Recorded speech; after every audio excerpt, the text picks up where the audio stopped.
there's a property over in Mount Vernon we're looking at very closely. Just might become the next Baker's IGA. Just might.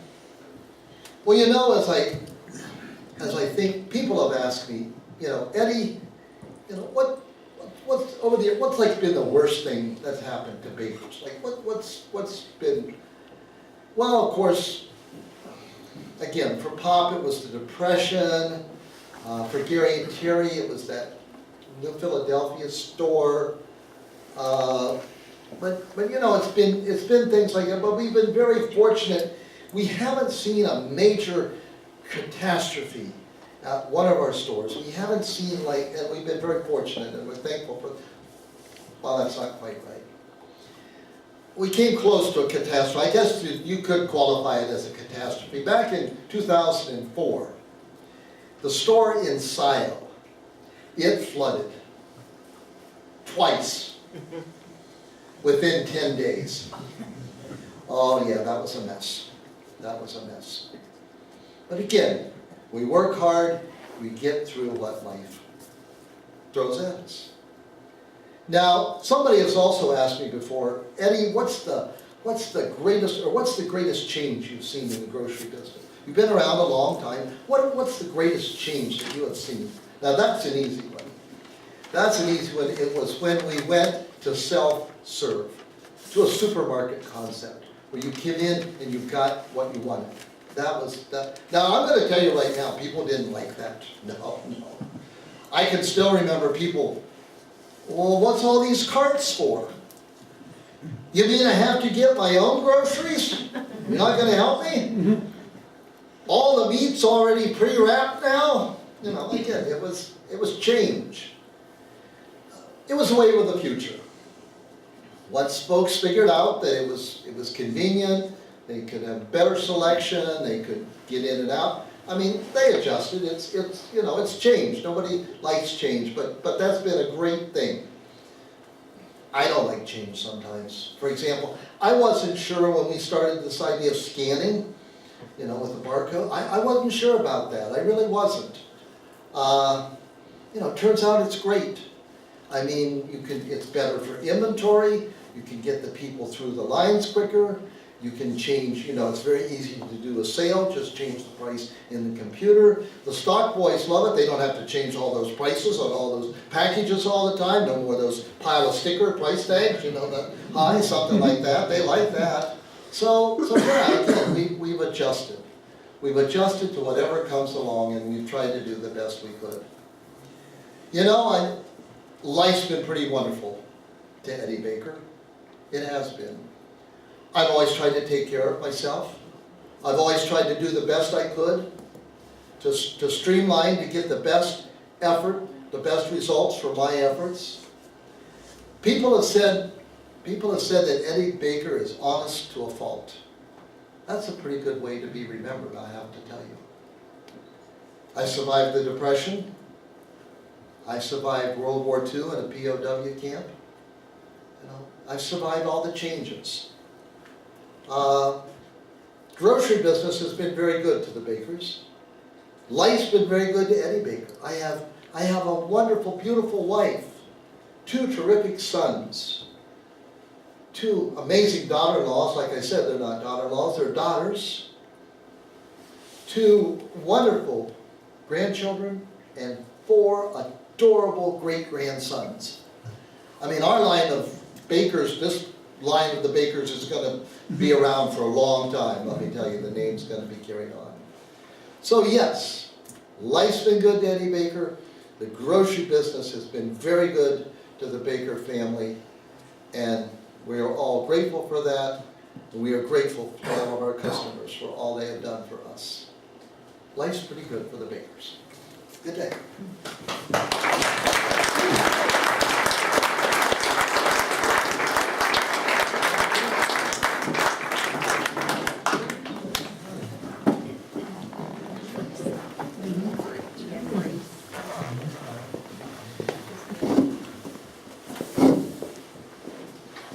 Thank you, Chris. You just get better with each time. So pretty soon I'm gonna be seeing Ed Baker sitting right there, you know. I said you picked up some of his mannerisms even. Oh, that's, you know, everything. Well, you know what? Particularly leaning on the chair one side. When he did, I'm gonna come back and I'm gonna tell you folks one more thing that Eddie Baker would have been very, very proud of. And as I said, as Gary mentioned at the start of the show, Eddie passed away in 2015, and I never had the honor of meeting the man, but it's been a wonderful character to portray. But he would have been extremely proud of this. Earlier this year in February, Gary and Terry were in Las Vegas, and they've been invited there by the IGA Association. And in Las Vegas, Baker Foods was named the 2018 IGA International Retailer of the entire United States.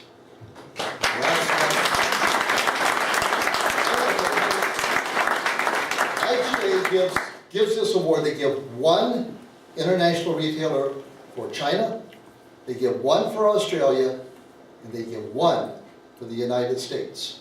And our hometown bakers were very, very blessed to have been awarded that, and that's what the fine jackets are there that they're wearing, and show them the medal there. I'm going to pass this around, Chris. I love what IGA does, and Doug will correct me up here because he's the vice president of IGA and he's sitting right here in the front. But I love what IGA does with the award, and we're so humbled by it. They give you this wonderful jacket, so I said, well, that's the Masters. They give you this beautiful ring, that's the Super Bowl. And they give you a gold medal, that's the Olympics. How can you improve on that? So I'm going to pass this around, take a look at it, just circle it around. Huh? Go the other side, I said. Go the other side? Okay. Start back that way. So anyway. Terry's going to share a little bit. Yeah, you have to hear a couple of little stories, and Joe Pusateri, who was our original account representative from Associated Grocers, who came on just about the same time I did in the grocery business, and I can remember there's a picture of me out on the table when you look out there, and I got my hands on my hips. Well, you got to know that was a pretty good stance for Terry, because I get very impatient when things do not go as they're supposed to. Well, I was given the task of lining up all the little boxes of Jell-O. Well, I don't know if you ever tried to face those boxes of Jell-O. They don't sit on each other very well. And I had just worked for about half hour getting them all straightened out. They looked beautiful there, and they just collapsed and fell on the floor. And just at that time, I stamped my foot, and my hands are on my hips, and that's the picture. That's I think I took that photo. But tell them what time of day that was. No, but actually I was thinking later in the morning, which we were working so hard to get that store beautiful so that we could have our grand opening the next day. And at 5:30 in the morning, it was Joe and Gary and myself and Dan Pivito sitting in the middle of the meat aisle drinking Route 66 root beer. So anyway. Trying to stay awake. Trying to stay awake, yeah, really. Being our second really one. on that. When I was thinking about the story of, Chris portrayed the scanning. That was back in the days before computers. And how you created that scanning file. You have to remember there's like 10,000 items in the store, and you can't do anything else on the register, like run the register for customers while you're trying to build the file for the scanning. So for Well, I was going to say, this was pre-PC. There were not PCs. I said before computers. Oh, did you say? Okay. Don't share my story. Well, I wasn't. It was before PCs. Okay. So anyway, and here we are in the middle of the night. It was Beth Murphy, Beth Waters at the time, and we would go in and trade off putting every single item in alphanumerically. Now, if you know what alphanumerically that means an A's 01, a B's 02, a C's 03, and we had to do that. So I would actually get to the point where I would be driving down the road and I'd go, stop, 16, 17, 20. Anyway, that wasn't quite right, but anyway. But it was just such an amazing story. I was thinking of the memories that I had as we went around the room, and I was thinking, Mark, you were in my very first orientation, you and Ed Groff. First time, Baker's was going to have an orientation program. and it was Mark Cutshaw and Ed Gruff who were my first two guinea pigs, because I really was a guinea pig at that point. And I think about the stories in terms of how each one of you, whether you're a person from our family or a person, you know, that's our home loan, which has been our bank for the past year, or Don, who's been our insurance agent for 30 years, you know, long time relationships. And the very great people that we have, but Brett and Albert and so many associates, Phyllis sitting back there someplace, that we have so many lovely memories of how we have worked together as a team. And while we're talking about, and this is our history, it's all of our history, because we all have a piece of it. And each one of you, in your own way, including Roger, have helped make bakers who and what they are today. And I would like each one of you to pat yourself on the back, whether you're a customer, whether you're an associate, whether you're a vendor, whether you're a partner in so many different ways, just helping us to be the company that we are today, because without you, we would not be here. So, and 100 years is a pretty big celebration. God bless you all.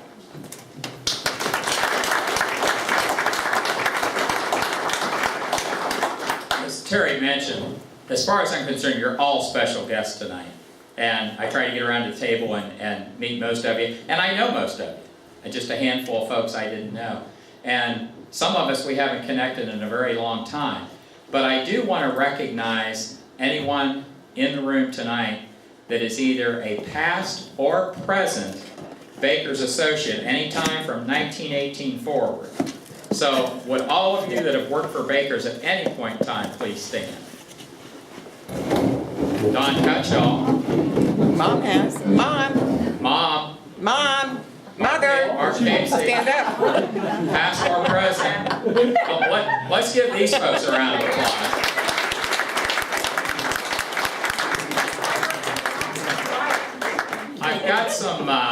I've got 3 commemorative Coca-Cola bottles left. I did get a discount or a special deal from my Coke guy. I bought them online just like you can do as well, and had them customized. And our managers, I already gave one, but I wanted to give these to a couple of employees that have been around for a long time. And I would like any employees that were hired prior to 1980 to stand. If you were hired prior to 1980, past or present, please stand. If you were hired prior... I'm standing. Keep standing. Let's see, if you were hired prior to 1972, continue standing. Okay, so we're down to these 2 ladies. So we'll give the first Coke bottle to anyone that was hired in 1971. So that's Phyllis. And that's how far Phyllis and I go back. She was hired when I was a senior in high school, so you can all do the math on that. And so Phyllis continued until what year, Phil? 2000. Till 2000. So let's give Phyllis congratulations. And Phyllis was our rock over there for many years, but when I started working with Phyllis, I was a cocky senior in high school. So please keep your stories for later, Phyllis, on that. I'm sure there's some good ones. Sure. And there's another young lady back there. You know, it's funny. As Chris was doing the program, it was amazing how many people that have been to these 4 shows that I could attach to a lot of the events that you spoke about. And as you were speaking about the grand opening at Freeport in 1962, I thought, other than myself, as you pointed out, I was 9, there's one other lady in this room that was at that grand opening and was actually working for my dad prior to that, and that's Martha Stewart Parker back here. And Martha, would you stand? And Terry, for Martha there, what years was she employed at Baker's? What years were you employed at Baker's? I think 1957 to about the end of 1968. So about 57 through 1968 for Martha. And she is in some of those grand opening photos. So if I've got any back there, you see if you can pick her younger self out in those photos. The ladies all wore white uniforms, usually white dresses, kind of looked like nurses back then. Okay. We had blue dresses too. We had what? Blue dresses. Blue. Well, we were getting fancy then, weren't we? And she probably remembers me pushing those Clorox bottles across the street. The only correction I wanted to make to Chris on that, they weren't in cases. They were taken off the shelf, so they were loose. And if anybody remembers the glass Clorox bottles, we're not talking about plastic here, baby. So, you know, and I agree with Chris. I don't know if we had paper towels in, but we certainly had toilet tissue or Jell-O that I could have pictured. So we got Phyllis, and we got Martha. Is there anyone else here with seniority comparable to that? I think that was our two longest servings. And I'd like to give this last bottle to a guy who's been very important to Terry and I over the years. And no, that's not you, Roger, because you already got one. You already got one. But this is a guy that, as Terry said, I think around 1978 or 79, he became our store supervisor for Associated Grocers. And I'd only been in the business in Newcomerstown 4 or 5 years at that time, from 1974, so I was still pretty green. And this guy came in, his dad had operated a family business, he had worked in that family business, plus he had the benefit of having a lot of other experience working with other really, really great retailers. And so Joe Pusateri brought a lot to the party, and Joe was our supervisor at AG from what year to what year, Joe? 78 to what? 89. 89, Other than a little gap, Yeah. but 78 to 89, and then AG kind of went south. They went bankrupt and they closed. And of course, Joe had to go out and get another job. And then a year or two later, what year did we end up at Seaway? 1990. 2000. Huh? No, 1990. and we left in 2000. Yeah, 1990, because I first met Anthony Rigo at Mark's bagging contest in San Antonio, Texas. By the way, that's another thing. We just didn't have time to put everything in that we wanted to put in. We didn't want to go another half hour, and he's like, oh, don't tell that story. But I do want to tell one story that we didn't have time for, and that is in the 1980s and 1990s, over the course of that time, bakers, and I don't take any credit for this. This was mostly a guy by the name of Duke Swaney and Mark Cutshall and a fellow by the name of Jeff Bush, and they all three worked hard, and we won the State of Ohio bagging contest in that period of time 6 times. 6 times. And in 1989/90, a young man who I believe was managing the Freeport store at that time, correct? Was really serious about this bagging thing. And one of the slides you might have seen flash across there, there was a newspaper ad and it said, Bakers dominates OGA bagging contest. And I don't know where that was printed, but I clipped it out wherever it came from and kept it. And it was a picture of Mark and Jeff Bush, 2 of our guys that won 1st and 2nd at the state that year. And another year, we won 1st and 2nd, and I don't know if that was Mark and Cliff Cox or Jeff and Cliff Cox. And my wholesaler at the time was AG, and the president of AG at that time offered to send Cliff, who was the 2nd place winner, to Las Vegas to compete in the contest, but that was illegal, so we weren't allowed to send 2 from the same state. But in 1990, Mark had the pleasure of representing bakers in the Ohio Grocers Association, and he's trying to live this down, but there's really nothing bad about it. And he won the national best bagger competition in San Antonio, Texas in 1990. So stand up anyway. And of course, Dawn wasn't there. She hadn't been born yet. So. Yes. Mark went to Columbus. Mary Ann Riggs and I got to go, and we were the cheerleaders. You were the cheerleaders, all right. Thank you, Phyllis. That's awesome. And my daughter was also a cheerleader for a time, along with Kara Bush, who still lives in Coshocton, and Siobhan Swaney, and they were the Bagettes. And Duke's wife, Connie, made costumes or cheerleader outfits for them, and they said Bagettes across the front. So anyway, I want to keep it moving here. I want to tell you one quick story. When Chris mentioned the store in Newcomerstown in 1974, putting that together, I was 21 years old. I hadn't finished college, but I knew I wanted to do something else with my life at that point. I wasn't ready to finish school because I didn't know what I wanted to do. And so when I went back and Dad said about this Newcomerstown Kroger store had closed and we might be able to get it, I was interested because I didn't want to run a store in Freeport. That was my dad's store. I wanted to step aside from him. And so we agreed to try to do something to get that store. And as Chris said in the story, it was all put together. But what he didn't share on the side story was, my dad came to me, of course I'm young and naive, I don't know a lot about business other than what I'd learned from him working in this store, but that didn't tell you how to put a deal together. And he goes, we're going to have to borrow $90,000 for the building. We bought that building down there for $90,000 at the time. And he says, we're going to have to put $50,000 in new equipment. And we borrowed that from the United Bank in Uricksville at the time, and my cousin was the bank president at that time, Bill McCormick. And he says, and we're going to have to come up with $20,000 in capital stock. And I thought, what's that? Asked Don Parkhill. So he said, your mother and I are going to come up with $17,500. You're going to have to come up with $2,500. And you're going to have a 12.5% share in this new business venture, and then you can buy us out as time goes on. I thought, well, gee, that's wonderful, except for one problem. I'm a college student, and I don't have $2,500 in 1974. So I went to the local Freeport State Bank at that point, which is the bank that I had my little savings account in since I was a child, you know. And I went over and I talked to the lender there, and I said very naively that I just needed to borrow $2,500, you know, no big deal, just give me the money, right? Well, what do you have for collateral, Gary?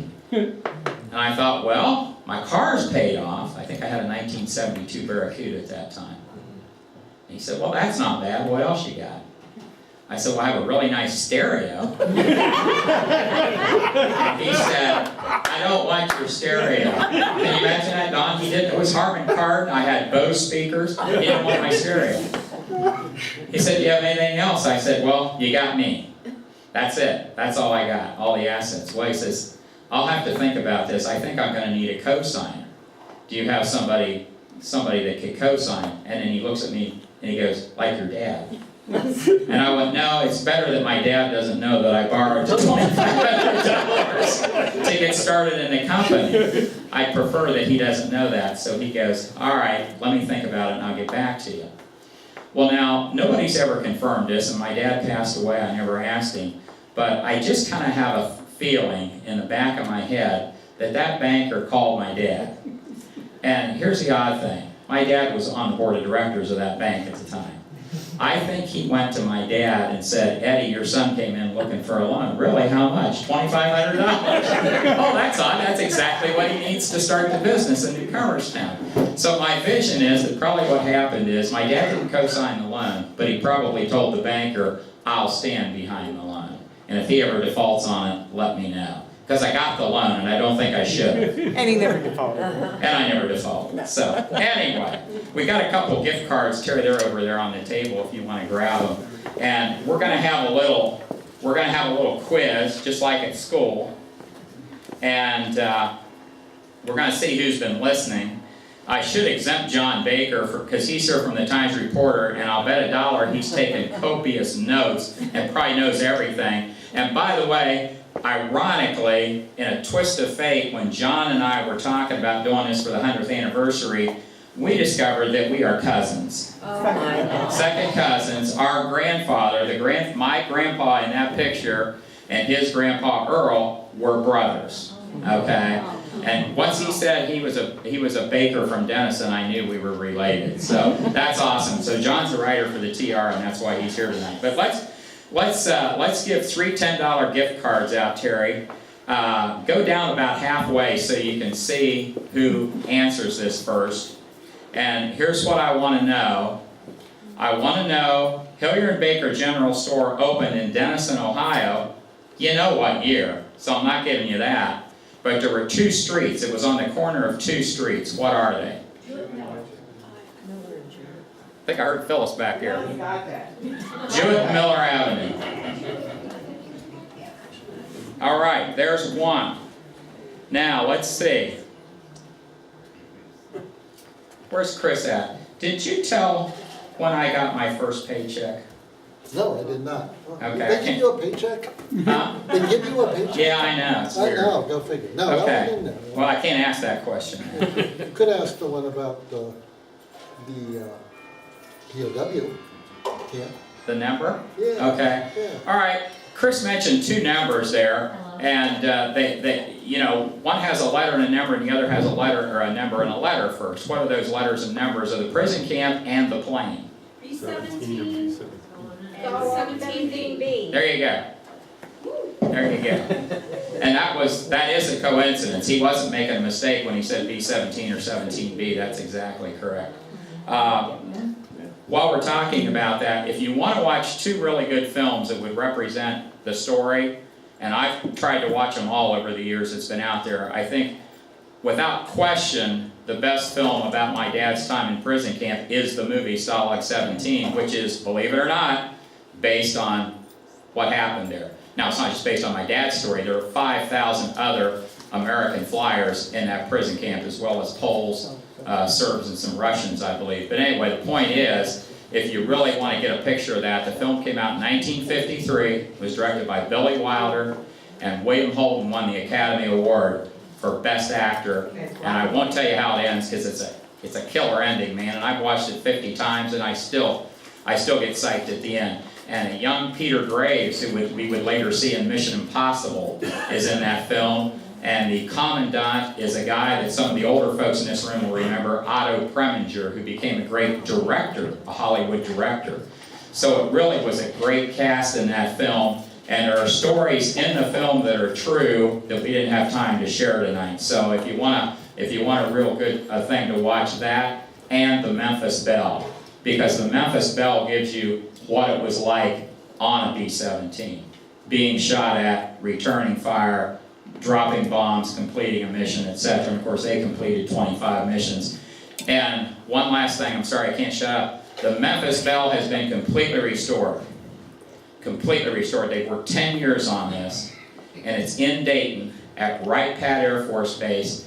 And if you Google it, you'll find there's a date in May, there's a 2 or 3 day celebration, and they're going to present the completely restored Memphis Belle to the world, and I can't wait. I'm going to go over there and see that. I have actually flown with my father in 2013 on a B-17 for 30 minutes, and it's one of the most thrilling things I've ever done in my life.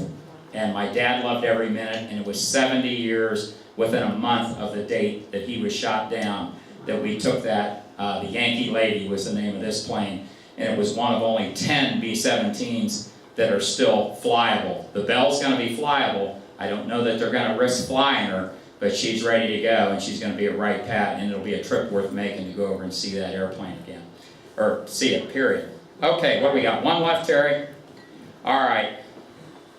Help me out, Chris. What's a good one? What was the name of the plane? What was the name of your dad? Oh, that's a good one. What was the name of the plane Dad flew on? Silver dollar. Up here, Don Park Hill. All right. Sorry. And if you look that up in history, sometimes they call it In God We Trust, and you'll see the photo back there on the table, because the silver dollar, what's it say on a silver dollar? It's painted In God We Trust. So a lot of the history books, it'll say it's the In God We Trust, but it was the silver dollar. Okay. Do we have any other announcements? We mentioned about the book. If you want to get that, you can give a small donation, and that money will go back to Honor Flight. I need to give Vane a little bit of time, and I need to thank Chris again. So Vane, do you want to say a word? Thank you, Gary. I'm Vane Scott, the president of the Historical Society, and I want to speak for the community, actually, but also the museum. We bring in, what you see here is a work of love, blood, sweat, and tears that took many years. My parents' mom was the president of the Historical Society for 17 years, over next door. And when this building became available, it used to be the old Herco building, and they thought, well, we need something to bring people to town besides just the history of Newcomers Town. And so they bought this building, the Historical Society did, and they dreamed up this vision, well, let's recreate a typical downtown to where we can bring in tour buses and do entertainment. but one of the guys that helped build this, that was a very integral part of it, Denny Ross, is right back there. And he and Ray McFadden and Jimmy Edwards and my dad, and once in a while the help was somebody else. But it was mostly those 3 or 4 guys that built everything you see here. And so it's been a great asset to this town. We're scheduled to have 18 tour buses this year. And what they do is they come in, they tour both museums, we feed them down Main Street. Every one of those is catered by Baker's Foods. And we entertain them either with one of Chris's shows or some other entertainment. We have singers. But we have been blessed by Baker's to, they treat us very well. They give us excellent prices on the food. And Roger is quite the character. He helps us out, and we really appreciate what they do. But I also speak for the Honor Guard, and Baker's helps out the veterans here in this town time after time after time. And if that's not enough, Newcomerstown had its bicentennial a few years ago. Baker's was right there with the help of Roger. And if you're involved in the Scouts, they're there. If you're involved in the Rotary, they're there. If you're involved in the Cy Young Festival, they're there. And there isn't one single organization in this town that isn't affected by the generosity of Gary and Terry Baker with the help of Roger. So I just want to say on behalf of the community of Newcomerstown, and we have our mayor sitting back here, and he can attest to that, and our fire and rescue squad is also here tonight. So I just want to give a great thank you very much from the bottom of our heart here at the Historical Society for everything you do for this town. Thanks. Thank you.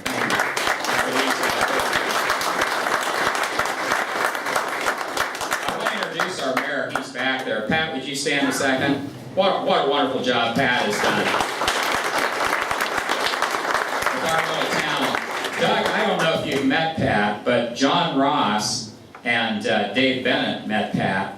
Pat just happened to pop up in the store the exact same time that John Ross and Dave Bennett were there. And I think, Roger, you didn't know he was coming at all, did you, that day? No. Hard to believe. Yeah, hard to believe, but we did eliminate the brass band, so that was good.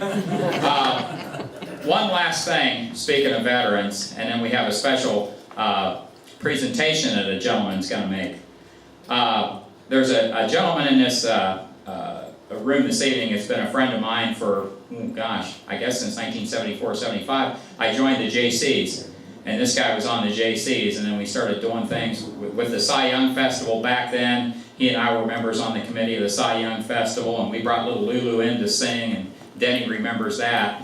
But Denny has a distinction that's the same distinction my father and Vane's father have, and that is my dad, Vane's father, and please stand up, Denny, are all members of the Ohio Veterans Hall of Fame, and I think that's a pretty big deal.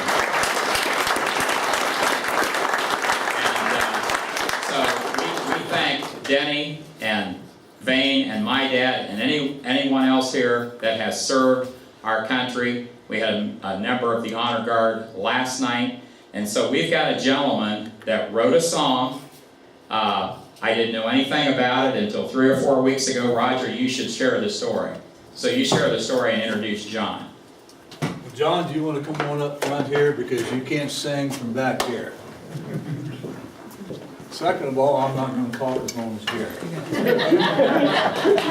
Yay! Here's what happened. We went to 3 trucks about in January, and John's our truck driver every Monday and Thursday and Saturday, and long before that he'd been in the store. I think we was back here, Glenn just come off of vacation, he was pushing Loretta Lynn up, so he likes Loretta Lynn, they was pushing her up in a wheelchair to sing, and we was kind of joking about it, you know, and John says, well, he goes, I write songs. I go, oh yeah, okay. I said, well, next time you get your guitar, why don't you just sing us a song? Well, he said, wait a minute. He goes out the truck, gets his guitar, he comes in and sings the song. So we put the truck in for the 100 years at the front of the store. And I see John up front there, and he's looking at all this. I said, John, what's up? He said, I don't even know that man, because I'm going to write a song about him. Well, by George, he did. So he was in the store about 3 or 4 weeks ago, and Gary, I said, John, I said, you got that song written? He goes, yeah, and I get a hold of Mr. B, and we go back to the deli, and John can hardly get through it. He kind of chokes him up here, and I think Mr. B was right behind him. And this guy here wrote this song from his heart. He's probably about as much family as Glenn and all of them is. I mean, he knows, he pulls up here on Monday, he sleeps all night, he stays there tonight in the truck, and he's just part of our store. I'm hoping you don't want to get on the payroll, but. John, thank you. My name is John Nolan. As they said, I'm the driver for Cardinal Transportation that delivers the groceries from AWG to the Baker stores, just one of the drivers. And I am nervous.